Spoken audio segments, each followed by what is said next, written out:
Sales Lead Dog Podcast, hosted by CRM technology and sales process expert Christopher Smith, talking with sales leaders that have separated themselves from the rest of the pack. Listen to find out how the best of the best achieve success with their team and CRM technology.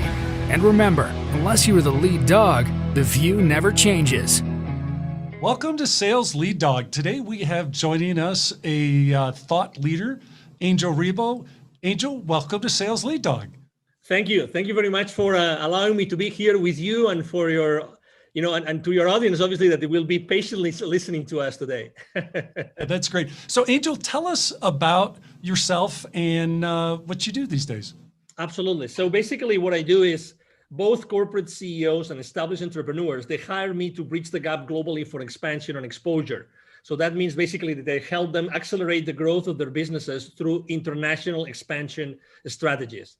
The reason why I do that is because I originally was born in Barcelona in Spain. I started an international career because I learned English and French and then Portuguese. And then, I decided to go international and fast forward, I had, helped more than, 1,500 companies and their C-level executives making certain, purchasing decisions. And also then, I was working literally in more than 30 countries doing that. So, eventually for almost 5 years ago, I decided to go from the corporate world to have my own business. And that's how I ended up doing what I do. Besides that, actually, something that played a key role for me to do that was that I decided also to start my own charity. It's called Wisdom for Kids. And we help underprivileged kids in Latin America become entrepreneurs using their local resources. I'm very strong on LinkedIn, so you will find me on LinkedIn over there. I'm an influencer there and very active, always sharing both personal and professional stories. And many of them are sales-related stories. So I'm so excited to be here, Chris. Thank you. Yeah, no, we're excited to have you. And I love what you're doing as an entrepreneur. Anything that facilitates entrepreneurs, especially I love it with kids. That's awesome. Thank you. Yeah. So tell us about your I'm going to start with your switch to being an entrepreneur. That's a big shift to make. What was that like for you? Yes, it was obviously when you look back, right? You know that you made so many mistakes, and you would, if you were given another chance, you would definitely do it completely different. You know that feeling? Yeah. Oh yeah. I'm sure you do, right? Yeah, totally. But also I believe that, regardless of where you stand, like from a spiritual or religious perspective, I think that we are only given the battles that we can really fight and succeed on. Yep. Okay, so that wasn't an exception. So there's always something that happens that keeps you afloat, always, no matter what, Yep.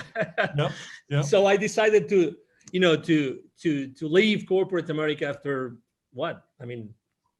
almost like 17, 18 years, starting in Europe and then being here.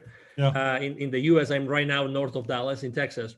And it was, in the beginning, to be honest, the first thing I can tell you I remember is that I really wasn't sure of what I wanted to do. I wasn't sure. I had so many paths, right? Right. Before leaving the corporate world, I had attended several entrepreneurs, online marketeers kind of conferences. Yep. In order to explore several, avenues, how to become a consultant, how to become a coach, how to launch products online, how to be a good online marketeer. And on top of that, also, I would say that I never really reflected on everything that I had done before. Right. So I was full of doubts with a lot of different possibilities in front of me. And it took to me a while to say, okay, so this is what I'm going to do, and I'm going to do it this way. I'm going to go down that path only. Yep. So that's what I remember. But, definitely, probably the same as you. If I can learn anybody not to make the same mistakes, yep. There I go. Oh, yeah. So what was that like transitioning where you're selling for other people? Now you're selling for yourself. Yeah. So number one is making sure that the imposter syndrome was not affecting me, right? I remember that it wasn't until I literally sat down. And when I was telling you before that I had done business in 33, 34 countries, until that very moment, and that was months and months and months after I had started my own entrepreneurial career, I sat down and I started to write down, okay, so how many companies have I helped in my life? And I tried to cut and paste different spreadsheets from different, places I had worked and done business with, and companies and industries. I put them all together. And then I said, okay, how many countries? Those different companies, where are they based? So I started to make a list of different countries. Okay, and then how did I help them? So I helped them do this, this, this, this, and this. When I took stock of that, experience, it was then when I realized, okay, so I might have something to offer. Yeah. I might have something to sell to the others. So actually, I made the decision. I made the decision of, I'm going to be extremely active on LinkedIn. Okay, so that was my first decision. So I haven't really used networking online before. Right. I was using it like reactively. Now I'm going to be proactive, and I'm going to make LinkedIn the place where I'm going to conduct all my sales. Before, I don't remember selling a single thing. Nothing since the 90s, where I don't remember when LinkedIn was founded, but until 2016, when I decided to set up my own company. So that was the first thing. So I started to see, okay, so I'm going to do this. How do I create an audience? And then I started to learn how to do business on LinkedIn, how to reach out to people. I made so many mistakes. I mean, crazy things. Crazy things. It really, obviously there were people blocking me, and you name it. Trying to reach out the wrong way, and trying to be artificial, trying not to be me, to be honest, because I was in this. If I had to describe it, in some sort of quicksand, that you know what you do, but you really don't, and then you one step forward and two steps backwards, all the time. And then obviously after starting like doing some marketing, and then having the conversations, right? And how am I going to prepare my own proposals, and what are my own proposals going to look like? And I have to say, probably one of the mistakes I made was also that I didn't reach out to the people that could have supported me, people that I could have partnered up with. Oh, what a big mistake, Right. Definitely. That was a big mistake. But, I'm alive. I still have a family. I still have a home. I still have a couple of cars. I still go on holiday and I vacation from time to time. So it's not that bad, Chris. Oh, yeah. Yeah. I think a lot of people are afraid to make that jump, but it's like anything else in life where you're making a big change like that you have to be all in. You have to be committed to it, and you have to be committed to success, which, for being a sales leader, for our listeners, they might not want to be an entrepreneur, but hey, that's like, hey, I want to make that transition into sales leadership, or maybe I want to go for that position at another firm that might be a much bigger role than I have today. What should they take from the lessons you've learned to motivate them to make that leap? Well, number one, whatever the route is that they pick is good. Okay, it's okay. So because we tend to be so hard on ourselves, oh my God. Okay, so whatever the decision you take is going to be the right one for you. Okay, so that's number one. Number two, if you decide to make that leap, that change, then I would say, just as you said, there's a mantra I use with all my clients all the time, which is take imperfect action now. Take imperfect action now. That's my favorite one. Yep. So I would say, there's no perfect path to where you want to go. Right. But the reality is that the sooner you make certain mistakes, the sooner you're going to get there. Oh, yeah. Yeah. So there's in the startup world, there's this concept called the minimum viable product.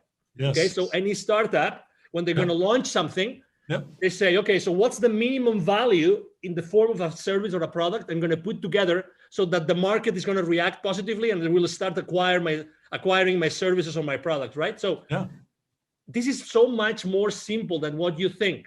You just have to reach out to the people that you already know, or the potential business partners, and go to them and say, hey, I just started. I just got out, the corporate world. I want to do this.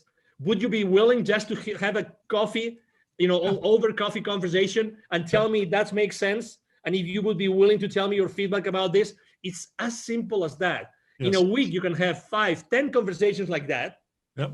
and already know what makes sense and what doesn't make sense, and start having those conversations with potential clients. Again, I was talking about making mistakes on LinkedIn and sending the wrong messages. If you genuinely, even if it's people that you don't know, if you genuinely reach out to people and ask them for help, Yep. I mean, don't explain them your life, okay? Just, I need your help because I just left the corporate world and I would like to, proof test something that I want to change, to launch to the market. I tell you, maybe it's not going to be a 50%, but there's going to be a 10%, 20% of people that are going to say yes.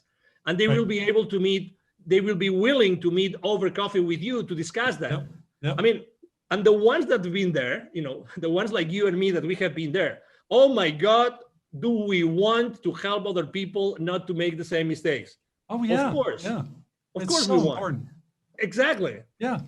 Exactly. So, I think that's the most important thing. And again, you don't have to wait. I remember that one of my excuses was, we look for so many excuses. As soon as I left the corporate world, my company held me and put me, they gave me a very nice package and everything.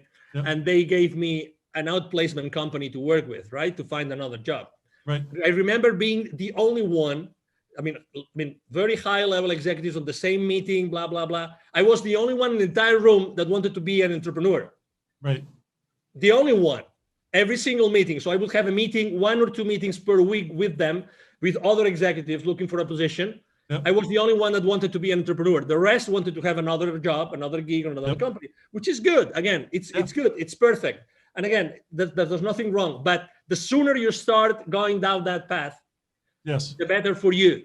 Yes. Because you need reinforcement, and you need reinforcement, and you need to learn lessons. Nobody will learn their lessons. You need to be yourself in front of the reality that you're going to be, acting on.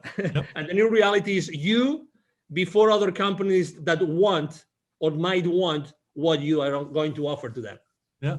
And I liked your advice to work your network, seek out help, ask for help from people in your network to say, hey, I'm thinking about making this transition, be it, maybe it's a new job, maybe it's not to be an entrepreneur, but there's still a lot of people that have done the same thing already that, that are say, hey, whatever you do, don't do this. I did that and it was a dismal failure.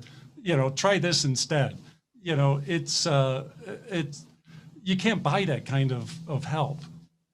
Exactly. And also something else that I didn't mention, but something that would have helped me a lot is probably to ask for help, even to pay someone to coach me in that process. Yes.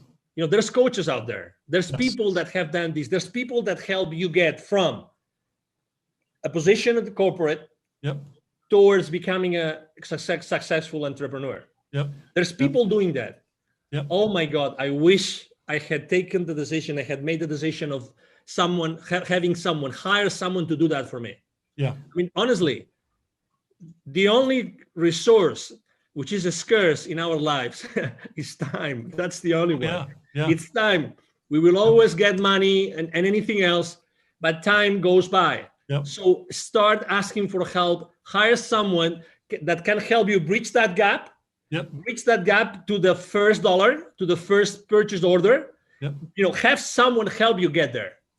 And maybe the only piece of advice of who to hire. There's literally thousands of coaches out there that can help you do that, but look for someone that's made a lot of mistakes. Yeah, that's great. So when you're working with your clients, is there a common struggle or pain point that they have that hold them back from success? Yes. It's definitely, they don't feel comfortable selling. They know they have a value proposition. Some of them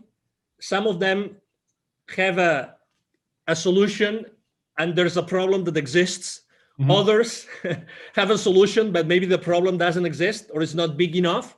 But it doesn't matter. That's why we are there to talk and we're there to discuss and how to make that value proposition really viable in the market. But still, I think that that's the most important thing, to make sure that I help them do something that they're just feeling comfortable. Not everybody feels comfortable asking for the purchase order. And needless to say, not everybody knows how to go to the market, which is another thing, right? That's why I always say it's expansion and exposure. expansion and exposure. So expansion is developing business, but exposure means what are all those marketing tools, strategies, and tactics that are going to help you to get to that place, to get to these people that might hire you or buy your products. And that's what they have in common. Let me add something to this, if I may, Chris, which is obviously every time we talk right now, when I'm having this conversation with you, I'm attracting a specific kind of person, right? I'm attracting a specific kind of entrepreneur, a specific kind of C-level executive. I don't attract everybody. And that's okay. I know what I'm saying, and I'm being me, and I know that I'm going to attract certain persona or a certain avatar, and that's okay. The world is full of people that need my services, and it's the same with you, and it's the same with you, Chris, and it's the same with everybody that wants to go from corporate to becoming an entrepreneur. We are unique in our lives, we are unique in our experiences, and we are unique in the way that we can deliver that value to our potential clients. That's why we'll never, that's a conversation you've had probably hundreds, if not thousands of times. I remember when I was training my sales force, the new sales reps would come to me and say, hey, okay, so where am I going to find leads? Oh, that's an interesting conversation. So, we would tell them, okay, so this is the source of leads, and I'm sure that your sales VP or your sales manager is going to give you a whole bunch of leads, and then there will always be someone in that sales training, someone raising their hands and saying, and what if I finish my list of leads and nobody has wanted to give me an appointment? I said, okay, that's interesting. I'm gonna do that myself. I'm gonna expose myself with you in front of the rest of the class, right? So if you ever finish all your lists of leads, I commit to you that I will be sitting down with you for an entire day, and we will both look for additional leads or list of leads online or in any other institutions that could provide you with potential clients of your business. Obviously, the message I was trying to convey is it that there are not enough leads or potential clients to you, or is it that maybe the work that you're doing is not good enough? Maybe the questions that you're asking, maybe the phone calls, maybe the places where you're looking, right? The reality is, Chris, that nobody ever came back to me, since the 90s asking for lists of additional leads. Right. Nobody. So at the end of the day, obviously, we all have to learn somewhere, and we all have to start, with inside sales or whatever, or telemarketer, marketing, or whatever that is. What's your craziest sales story from your career? Well, there's plenty, but I have to say the one that I will never forget. So this is the deal, okay? So this is a multinational company. They're all over the world. What they do is they do electric motors. Okay, like all sizes. They're huge. Okay, they are originally from Brazil. Okay, and they were basically opening a huge. No, they had just acquired a new massive manufacturing plant in a specific place in Mexico. Okay, so the headquarters were using a specific technology, right? Which was actually the technology that I was representing. Okay, so I was covering the entire territory at that time, and I said, okay, wonderful. So we're just going to just acquire this company, so it's going to be an easy sale, right? So they just acquired this additional company here in Mexico. In Brazil, the standard technology is our technology, so it's going to be a piece of cake. Right. It's going to be a piece of cake, right? It's, they already know the advantages, blah, blah, blah, everything. All right. To make things worse, I'm originally from Spain. As I said before, I was in Mexico, and I was doing that. That wasn't a direct sale from me. So I was doing that indirectly through one of my business partners. Okay. One of my channel partners, to say it properly. All right. So I said,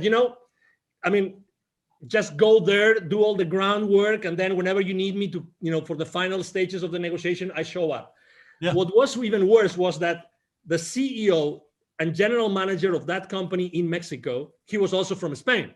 So I said, oh my God, we will be able to talk about soccer, and we will be able to have a nice meal together. And we will, so you name it. when you already have this image in your brain. Yeah. It's lining up. Everything's lining up. Exactly. Yeah. What are the chances of this Brazilian company buying a company in Mexico, and the CEO and GM, he is a Spaniard, right? Yeah. Okay, so we start the sales process, blah blah blah, and then I start receiving symptoms, right? I mean, hey, there's a strong team. They had something like a 35, 40 engineering team, and those were each one represented X thousands of dollars of that particular proposal, right? Yep. So, but suddenly from, the sales director of that channel partner of mine, hey, there's a strong group which are using a completely different technology. These guys have never used our technology. They use another one, and they're very strong, and they really believe it's much more important, right? So I have to say that unfortunately we took shortcuts. We didn't analyze the decision process properly. We didn't analyze the decision criteria properly. We didn't have enough conversations with the economic buyer, with the CEO, with the GM. So we took so many shortcuts that we ended up losing the deal. Oh my. And it was several hundreds of thousands of dollars. Yeah. Several hundreds of thousands. So I will never forget the name of that company. Obviously, I'm trying to be extremely respectful and don't disclose the name of the company. But I have to tell you something. With the director of sales of that channel partner, we became friends because we were badly defeated. And obviously, all the company knew about that deal. When that deal has so much visibility inside the company that everybody's expecting us to win it. Yeah. So we had to go back and say, we lost it. What? We lost it. Yeah, we lost the deal. Well, to recover that account, it took to us 4 or 5 more years. Wow. 4 or 5 more years to get it back, to have, to perform, enough proofs of concept there, and to make sure that we were doing the right benchmarks of technology against technology, blah, blah, blah. And I guarantee you, we never took any other shortcut. We didn't take any other chances in any other deal. I tell you that. Oh, I bet. Dealing with rejection is a big part of sales, and being a sales leader and modeling that, how you handle rejection. I think it's important for a sales leader to model that for their team. What's your recommendations for sales leaders in terms of how they create the proper perspective in their sales team, especially the younger people that are getting started in sales? I would say number one is that for your potential clients, future clients, you call them suspects, leads, prospects, whatever, depending on the maturity, but their perspective is their reality. Don't forget that. Don't forget that. So your reality is not their reality. Okay. So that's the number one thing. So the number one thing I would like to say is, this is a marathon. Okay. So just you have to learn, and don't burn your bridges. It's a matter of time. You have to learn how to do this. This is as anything else, as playing tennis, as swimming, as driving, as anything else. This is a long run. Okay, so it's going to take some time for you to perfect whatever you want to do. And remember, be yourself all the time. That would be my second one. Be yourself. Don't pretend to be anybody else. It doesn't mean that you don't have to be mentored. You don't have to receive lessons. No. Okay, but be yourself, because if you're not yourself, you're going to be, sidetracked, whatever that is, and you're going to feel saying, I should have done what my gut feel was telling me. Okay, so just be there. And the third thing is always have the tough conversations.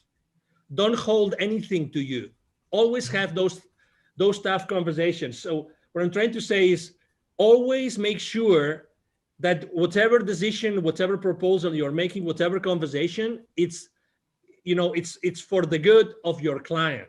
Right. It's for the good of your client. Okay. So genuinely care about what is important for the client. Remember one thing, as I said before, perception is their reality. They want something, but you believe as a salesperson that they need something else. Right. Okay. So it's what they want. It's what they want. So remember, it's their reality. So you have to be there all the time. Okay. So those would be my, most important, pieces of advice. And again, you learn a lot. I mean, I learned from a desk making phone calls. That's how I learned. Yes. Yep. That's how I personally learned. I didn't even, it took to me more than a year to start making, sales appointments with the field reps, but it is what it is. It is, we have to learn, we have to make mistakes. You have to struggle. That's right. Yeah. So let's transfer our discussion here to talk about CRM. When it comes to CRM and your career in sales, did you love it or do you hate it? I loved it. And I loved it because it helped me structure myself and organize myself. The real, can I use a brand, or can I use I'd rather not? We try to stay away from that. And just talk in general terms. We don't want to. There wasn't one over another. No, it's okay. So, going back in time in the late 90s, there was one system that was really like the number one that everybody would use, and everybody would use that one. I remember when the company was working with was over $1 billion in revenue, and they decided to buy that, right? That was a multi-million-dollar deal that they had to invest on. I remember it was like a savior. I mean, I remember even though it was complicated, like lots of fields and things and interactions, it was like, oh my God, great. We have a way like to put all that information and to keep that information at some place so that it's going to help me have a better possibility to follow up on those deals. Because at the end of the day, following up is everything. When every single industry says that the millions are in the follow-up, you bet. And CRMs really help you be organized. That's for me, that was, I remember my first time ever using that particular CRM. And I've always used different. After that, I use CRMs consistently. Yes. It's the peace of mind that you say. Again, a lot of people see it as a way to control, which I understand and which I agree. You need to control your sales force. You need to have some level of accountability with your sales force. I get that, but it's a help. It's something that's going to help you. It's part of your support system, and you need support systems to excel in sales. Yep. Yeah, I think it's a great tool for salespeople because everybody goes into slumps, and when that happens, the sales leader can use the information in CRM to say, hey, look, I see you're doing this here. Have you thought about maybe trying this? But if you don't have that information in CRM, how is the leader be able to coach effectively, because they have no insight as to what they've been doing or what's going on? Exactly. And, and to your point, some people don't like to be controlled. Some people feel like, I'm the top gun here. I don't need anybody to overlook what I'm doing. Right. With all due respect, we belong to an organization. That's right. The final goal of that organization is to pay back to the owners, to the investors, to pay back, to the shareholder, to give that additional value to the shareholders. They invested their money, they invested their time, they invested their wealth in making that company successful. You have a job because of them. So anything that you do, which is going against that contradicts that, I regret to say, it's not right. That's right. It's not right. The end goal of any organization is to increase shareholder value no matter what. And you as a salesperson, you have to be aware that every business decision that you make has an impact and a financial implication, has a financial implication in the company and in the profitability of the company. So you're part of that structure. I understand that you like to, sell big and close these big, massive deals and great revenue. But okay, so what are the implications of closing that deal? First, as I said before, for the client, is it going, because in the moment that you close a sale, remember, it's good for you because you get the revenue, but it's a problem in the financial statements, right? It's remember, you are a problem for your client until your client starts to recover the investment. Remember that. That's right. And it's the same for your company. So, okay, you get the revenue, but who has to fulfill that order? Your entire organization behind you has to fulfill the order. Did you take everything into consideration so that you will be able to profitably fulfill that order for your client? These are the kind of things that you have to take into consideration every time you close a sale. Yeah, I could not have said that better, Angel. That is so. Thank you. That's one of the discussions I love to have when we engage with a client is, okay, what happens when that deal's won? What is that being supported by your CRM? Is the information in your CRM to support the team that downstream that, as you said, they now have to take care of that customer. They have to own that relationship and make sure they achieve the ROI on their investment. So important. Absolutely. I mean, in all honesty, I mean, if we want to keep our teams accountable, I mean, we have to, and we want them, all of them, to be engaged, right? I mean, we have to educate them. I mean, very honestly, I mean, because you sell every single day. So I think that having those financial implications conversation is like the elephant in the room. Yes. It's like the elephant in the room. Who feels really comfortable? I mean, have you ever felt this? Let me ask you a question, Chris. Have you ever been in that situation in which you're trying to close a deal, you're in a negotiation table, and suddenly the CFO of your client shows up?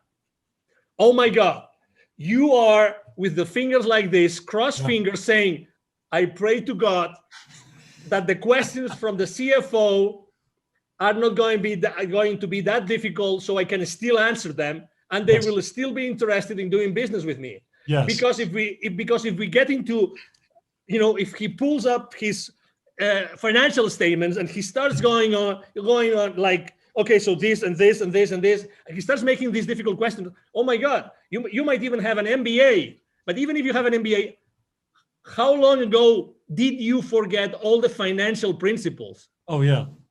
That will eventually allow you to understand what the CFO is going to say, but you still want to win the PO, right? Yep. So this is exactly where we are. So we have to be humble, and we have to receive the education in order to be able to, be engaged in our company, be aligned with everybody else, and then we can be kept accountable. Yep. No, I love it. So Angel, we're coming up on our time here on Sales Lead Dog. If people want to connect with you, what's the best way for them to reach out and connect? Thank you. The best way for them to connect with me is definitely to go and send me an email. It's very simple, like my name. It's Angel, Angel, at angelribo.com. It's ANGL again, RIB as in boy O, RIB as in boy B as in boy O.com. So it's Angel at angelribo.com. I'm very active on LinkedIn, very, very active. So you can, reach out to me, Angel Ribo. My brand is the CEO Confidant, So you can go to LinkedIn. You will find me there easily. Yep. Either my team or myself are going to answer your questions, your emails, your messages on LinkedIn. We are very, very proactive in engaging with everybody. Yep. And it will be a pleasure, obviously, to serve you. Yeah. Well, it's been great talking with you, Angel. I'm glad we got to finally connect and talk. This has been terrific. Thank you.